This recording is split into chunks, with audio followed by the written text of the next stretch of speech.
Hello നമസ്കാരം. Bindu spices വേൾഡിലേക്ക് എല്ലാവർക്കും സ്വാഗതം. ഇന്ന് നമുക്ക് ഇടിയപ്പത്തിനും പുട്ടിനും ചപ്പാത്തിക്കും ചോറിനും എല്ലാം ഒരുപോലെ കൂട്ടി കഴിക്കാൻ പറ്റുന്ന നല്ലൊരു കടലക്കറി എളുപ്പത്തിലുണ്ടാക്കിയാലോ? ഇതിനു വേണ്ടി 1 കപ്പ് കടല രാത്രി തന്നെ വെള്ളത്തിൽ കുതിർത്തി വെക്കണം. കുതിർത്തി വെച്ച കടല നന്നായി കഴുകിയെടുത്തതിന് ശേഷം കുക്കറിലേക്ക് ഇട്ട് കൊടുക്കാം. ഇതിലേക്ക് 3/4 ടീസ്പൂൺ മഞ്ഞൾപ്പൊടിയും 1/2 ടീസ്പൂൺ മുളക് പൊടിയും 2 ടീസ്പൂൺ മല്ലിപ്പൊടിയും 1/2 ടീസ്പൂൺ ഗരം മസാലപ്പൊടിയും അതിൻ്റെ കൂടെ 1 സവാള 1 തക്കാളി ഇത് രണ്ടും കനം കുറച്ച് നീളത്തിൽ അരിഞ്ഞെടുത്തത് 2-3 പച്ചമുളക് നീളത്തിൽ അരിഞ്ഞത് ചെറിയൊരു കഷ്ണം ഇഞ്ചിയും 5-6 അല്ലി വെളുത്തുള്ളിയും ചതച്ചെടുത്തത് ഇത്രയും കൂടി കടലയിലേക്ക് ചേർത്ത് കൊടുക്കുക.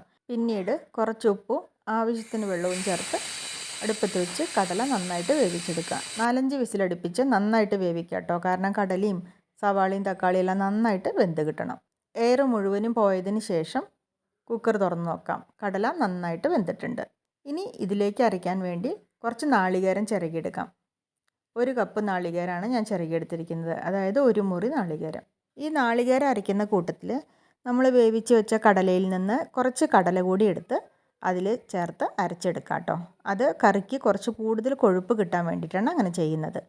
വേവിച്ച കടല എടുക്കുമ്പോൾ അതിൽ സവാളയും തക്കാളിയും ഒക്കെ ഉണ്ടായാലും കുഴപ്പമൊന്നുമില്ല, എല്ലാം കൂടി ചേർത്ത് അരച്ചെടുത്താൽ മതി. ഇനി അരച്ച നാളികേരം വേവിച്ച കടലയിലേക്ക് ചേർത്ത് കൊടുക്കാം.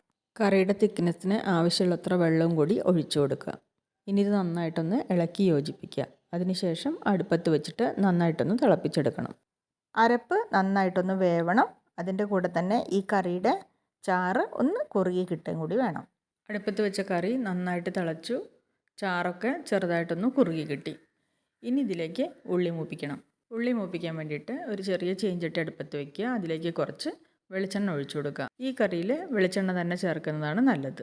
അതിലേക്ക് കുറച്ച് ചുവന്നുള്ളി വട്ടത്തിൽ അരിഞ്ഞത് ചേർത്തിട്ട് നന്നായിട്ടൊന്ന് മൂപ്പിക്കുക.